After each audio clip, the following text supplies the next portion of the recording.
Thanks for your support as a channel member, Psychro. Boys and girls, today is our first major cup final. It's our first cup final at Bourne as we try and make it 3 trophies in 2 years, which is the kind of average we want to maintain throughout the entire series.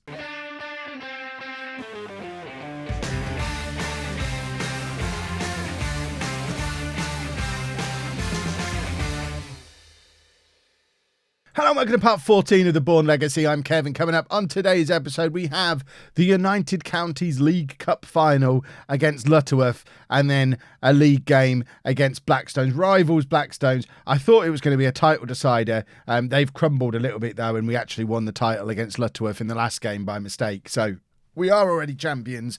We're going to be in Tier 8 next year, which I don't know what that will take us up into. I don't know what leagues are available to us in Tier 8, but Blackstones can't join us because there's only one team get promoted from this level, which does seem a little bit harsh. I hope they come up next year because I want them to chase us through the leagues.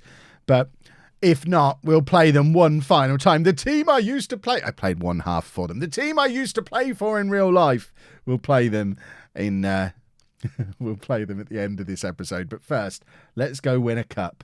And this is the team we're putting out there to try and do it. There's probably been transfers since the last episode. Let's just double check. I think these two are the 2 new ones. So Ricky Holmes, continuing our signing players who've been playing in the league recently. This guy's last team was the Premier League.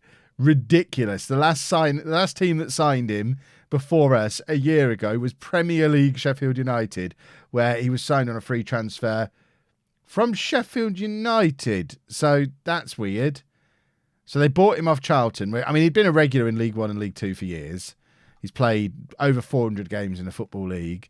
Then signed for Sheffield United. They loaned him out. I guess released him, but then re-signed him and then have released him again. He's signed for us. And as you can see, as you'd expect from a player who was signed for a Premier League team 18 months ago, he's quite useful in the United Counties League. 4 assists from his first 4 games, averaging an 8.27. And we also signed Joe Fryer, another goalkeeper who has come straight into our team, conceding a few goals, but he was at Championship Middlesbrough previously. He had to come in because, what's-his-face, Wuziewicz got a bit of a grumpy on because he wanted to leave. And as you can see there, the other big piece of news is Jafet Matter has left the club as well. He was annoyed that he wasn't getting game time, and nobody's bigger than the club. So just like everyone else who's been annoyed about lack of game time, Matter got himself released. He is on the favoured personnel list, I believe. Along with me, Chris Schuker and Donovan Simmons, who is also... So we've got 2 players still at Bourne because Schuker's here as a coach, and 2 players not even at a club anywhere.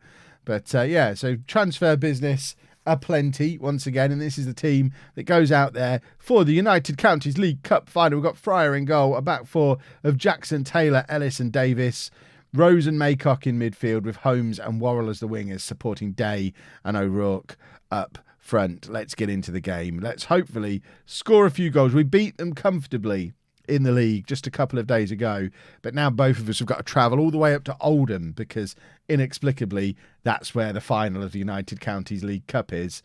But there you go. You deserve to win the trophy. I expect you to go and win it. I do expect them to go and win it. We are comfortably the better team. We've lost David Worrell almost immediately.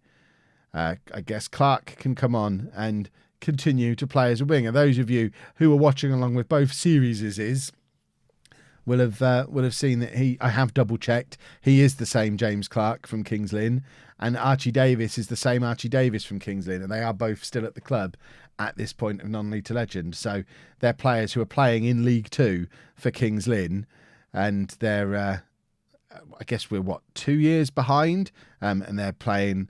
I mean, they're both in the team for us today, but that shows the quality of some of these players that we've got. In an alternate universe, these 2 players are playing in the Football League. But we have a corner. First proper highlight of the game. It's Holmes to take the corner.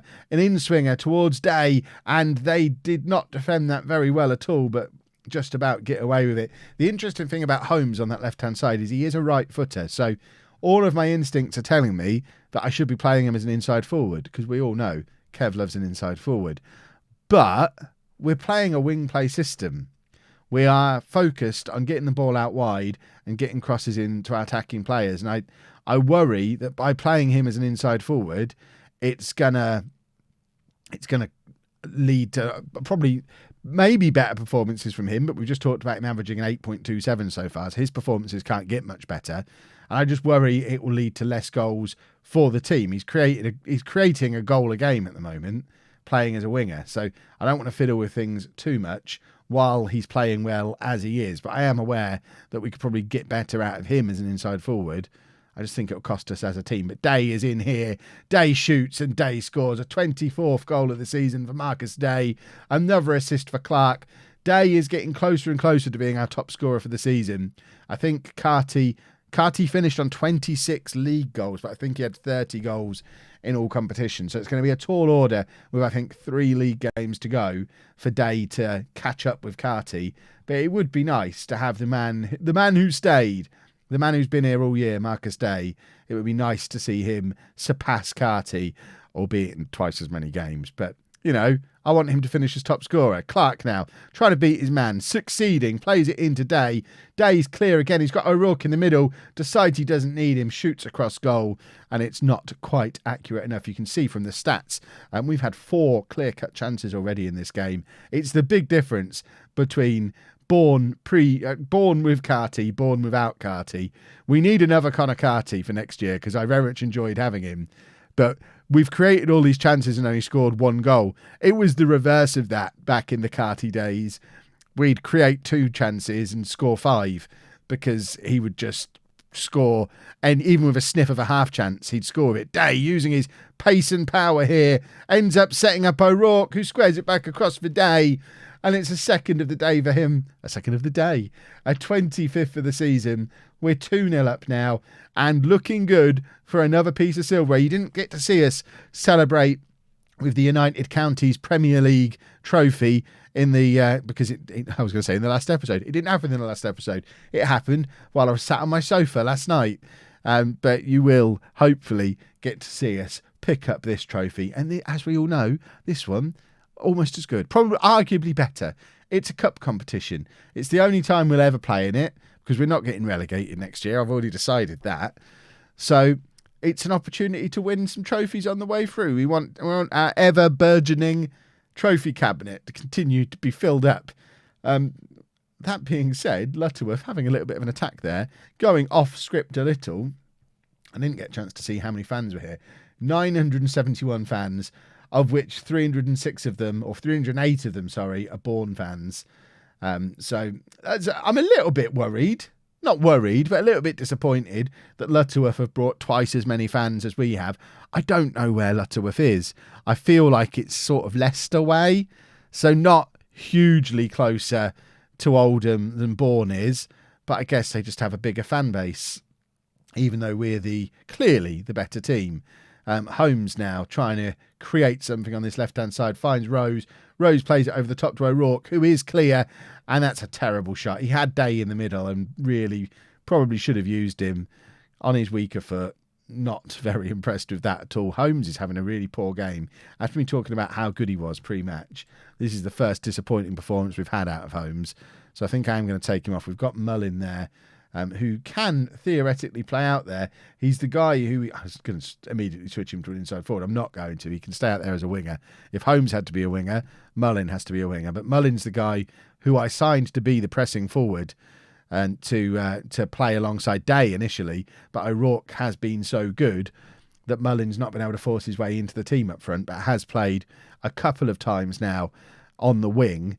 And, I mean, he's fine out there. It keeps him busy, keeps him playing games. And now we have a penalty and the opportunity for Marcus Day to complete his hat-trick. And there you go. The thing dreams are made of. A hat-trick in a cup final. 26 goals for the season now for Marcus Day. We've had 7 clear-cut chances today. My goodness me. Are we a good side? Let's make our final substitution. And of course, because I'm me, I have 2 right-backs on the bench. So we'll take off a left-back. Pearson can come on and play at left-back. We've got 4 right-backs in this match-day squad because there's 3 on the pitch now. Clark, Davis and Pearson, plus Senior on the bench. We probably don't need 4 right-backs in a squad of 16. But I mean, if you've been around on the channel for any length of time, you'll know how much I appreciate a good right back. And that clearly is continuing here at Bourne. They do have what I'm hoping is just a consolation goal here. Whoever that is on the line, Davis, it's not what I expect from a right back. I expect my right backs to do better than that. But hopefully, I'm going to drop some praise, which is always a little bit tricky after you've conceded a goal. It can always backfire. It looks like it hasn't. It fired everybody up. And, I mean, we've won this. Look at the state of these stats. Look at the state of it. We should have won this far more comfortably than we have. Not that it was ever really in doubt, but we should be close to double figures for goals based on those stats. That is absolutely insane. Are we getting a final whistle? There's still 2 minutes to play, apparently. I'm here doing the post-match analysis because I thought things were over. O'Rourke's got other plans and he's trying to grab himself a goal for today. Can't quite do it. And I think that surely must be it now. No, it's not. It's another highlight. We've got a throw with Pearson. There's 10 seconds left. This must be a final whistle highlight. Even though we don't always get them in FM20, O'Rourke is going to try and grab a chance from somewhere, tries to cross it. It goes out for a corner, which I'm going to assume isn't going to be taken. The final whistle has to be blown any moment. Rose is going to get time to take the corner. Corner comes in. And now, surely, is the whistle in the ref's mouth? Can't see it. There we go.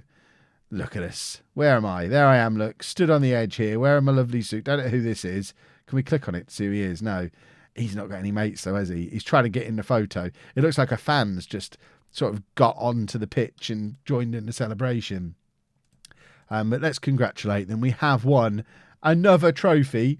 Let's just check out the trophy cabinet before we go and play Blackstones. How happy are the board with all this? David. Okay. David Worrell is done. It was only the last episode I said he was a player we could keep around for years, but as harsh as this is, and as well as he's played, we just can't keep him. If he's out for 9 months, sorry, Dave. That puts a little bit of a dampener on things. Clark is now able to perform as a right winger. Perfect timing because he needs to be back in the team now. We get £1,000 for winning it. I guess Worrell gets a medal to take with him. I do feel really harsh for what I've just done to him, but what was I supposed to do? I mean, he's only ever won two medals in his entire career. He's won them both for us. He's turned up, age 30, played 9 games for us, got 2 medals and been released because he's hurt his leg. What a roller coaster that time at Bourne has been for David Worrell. Oh, there you go. We've got a replacement in the shape of Scott Wagstaff. Another one with plenty of Football League experience. Let's get him on trial immediately. Very well done, Steve Ward. Thank you very much. People ask how I find my quality players. Literally, it's about having decent scouts. I mean, he's not perfect, but he's done a good job there. Immediately saying, here's Scott Wagstaff. Thank you very much, Steve. Day gets a pat on the head. I was just trying to show you the trophy cabinet. We're paying out more in bonuses than we've got paid to win the thing.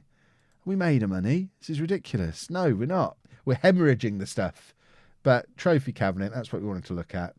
There we go. Trophy cabinet. Do they not have like an actual... I thought there used to be like a cabinet graphic. Or am I thinking of... Oh, there you go. That's what I was looking for.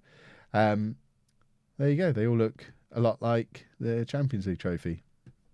We'll just say we've won that 3 times. Well, as good as he looks, we couldn't actually afford to sign Scott Wagstaff. He wanted £725 per appearance. To be fair, leading player for most National League sides. Would have been a ridiculous signing anyway. On the news of money, we did get our new budgets through. We actually have a transfer budget for next season and a huge wage budget. So there is going to be some fun in the transfer special that will be coming up tomorrow. Neil Dands has been called up for Guyana to play for them, aged 38. Fair enough. And the search for a new right midfielder continues. Although, to be fair, I don't think we need to do anything before the end of the season now. Wagstaff would have been nice, but Clark can fill in for the last 3 games and we'll worry about building a new squad over the summer now. A couple of changes then for the Blackstones games. It turns out we've still got Dom Tier knocking around, who I may have forgotten about. who we were playing as a left winger previously, but he's actually better on the right wing, and we never really used him there. But he was a useful player for us before Holmes arrived, so we'll give him a try on the right-hand side. And we're also going with Maycock and Davis in midfield, so Senior comes in at right back. Still going with Day and O'Rourke up front, though. So this is potentially, and it's very sad to say it, potentially the last time we'll come up against Blackstones, who have been our closest thing to a rival over the last 2 years. Bourne officially don't have any rivals, according to the club info page. We'll obviously develop some as time goes on. But I had kind of hoped that if Blackstones kept coming up with us, they would emerge as one of those rivals that you get from regularly competing with the same team over a number of years. Competitive rivals, I think they call them, which are the only ones we can really hope to grow at this point. I don't think you can naturally develop local rivals as the game goes on, which seems a little bit weird. When this team gets into the Football League, I think a natural rivalry with Posh, for example, being less than 20 miles away, they would be considered local rivals, I think, especially because we basically play in Northampton colours. But I don't think those kind of rivalries emerge naturally in games. Sports Interactive, if you're watching, perhaps it would be nice if they did for situations like this one. But competitive rivalries do. But I think from what I learnt with home, because we only really got them when we got in the Premier League, and it was teams we were regularly competing with at the top of the Premier League for the Premier League title for like 6, 7, 8 years. I think you need a long rivalry of competing for honours with the teams. And I think the fact that we're not going to be in the same division as Blackstones next year will put paid to any hopes of a rivalry emerging. O'Rourke opens the scoring, his 14th of the season. I tell you what, his goal return since coming into the team after the departure of Carty has been excellent. 14 goals in how many games? 14 goals in, it's 8 in 23.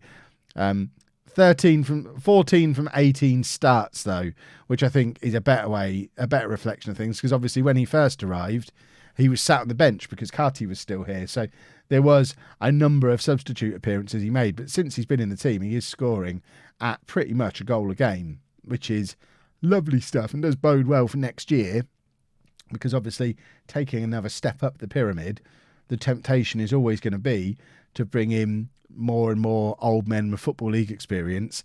And I need to make sure I keep some youngsters knocking around the place as well, because they're the ones that we fall in love with, and they're the ones that you can have that connection with, because they can potentially be around for years. The danger, of course, is with bringing in anyone who's young and talented before we can offer proper contracts, is we have the same situation we had with Morris and we've now had with Carty, where they just leave for bigger and better things.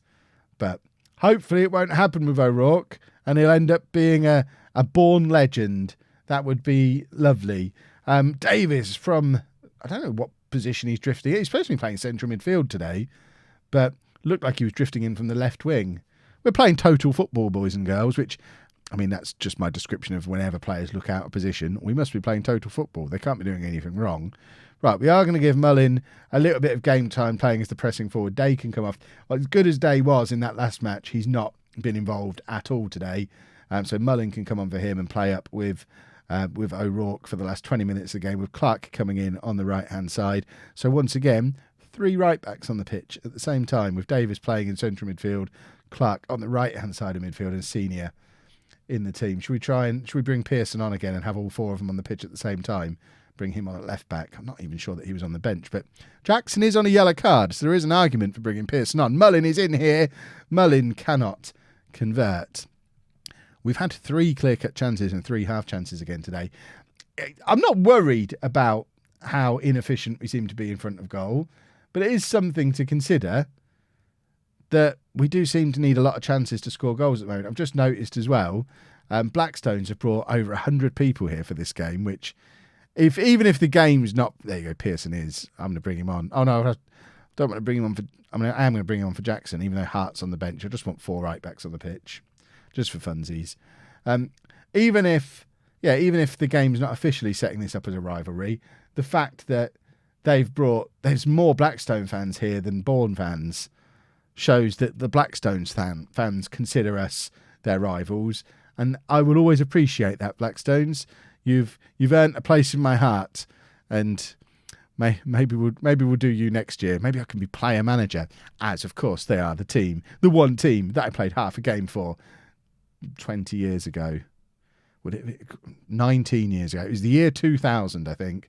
I played my one half for Blackstones. My claim to fame is I'm going to call myself a former professional footballer because it's better than Sunday League. I mean, I don't know what tier they were in at the time. I'd have to look at their history. What league were Blackstones in 2010 when I played half a game for them? I had to do registration papers and everything. And then they never asked me back. I'm never going to stop talking about it until we're not in their league anymore. Certainly every time we play Blackstones, it needs to come up. I want to know if I'm in their history books somewhere. I blooming well should be. O'Rourke's got his second of the game here, though. It's a nice little one-on-one finish, 15th goal of the season for him. And this result puts us 16 points clear of Blackstones with 2 games to play. I'm not going to make you sit through those final 2 games of the season. Obviously, we've already won everything there is to win this year. What a goal from Mullin! Oh, my word. It's his first goal for us, and it was so good it made me cough. My goodness. Let's have a look at this from the other angle. He's been here a little while now and struggled to find a place in the team. But if he's got that in his locker, maybe we'll find a place for him, because I don't think we have anyone else in this squad who's got that in them. That was awesome. What I was saying is I'll just play the next 2 games off camera. There's no reason to show you them now. There's nothing to be gained from that. So we'll be back tomorrow with the transfer window and also, of course, the reveal of what league we're going to be in next year. I assume I imagine it's going to be the Northern Premier League, Division 1 East, or whatever we started with home with last year. In fact, is there a way to... So if we go... Can we go up? I don't know at which point these stop... if we look on the right-hand side, it will show us when they stop being counties leagues. So it's the next level up from the counties leagues. Right, so it could be... Oh, so actually, how have Hashtag United jumped a league further on than us? Because that one's above the counties league. How? They started in tier 10 with us. That seemed a little... I'm having trouble hearing you. I'm having trouble understanding what's going on, Siri. My goodness. So that's weird. I don't understand. We'll find out tomorrow what league we're going to be in. This one's a possibility because these are all, or some of these are relatively close to where Bourne is. I'm very upset about this Hashtag United situation. I need to look into this. Hashtag United. So, competition history. Maybe the league they were in. So the Essex Senior League is a county league. So they didn't start in tier 9. They started in tier 10. Okay. No, they didn't start in tier 10. They started in tier 9. That now I can get on board with that a little bit more. I'm less annoyed, but they've got promoted again. So they're on a charge for the Football League, just like we are. Who's going to get there first? It's Bourne versus Hashtag United. And that story continues tomorrow with a transfer special. If you've enjoyed that, please make sure you leave a nice big thumbs up on there for me. Subscribe to the channel for daily Football Manager videos. And thank you very much for watching.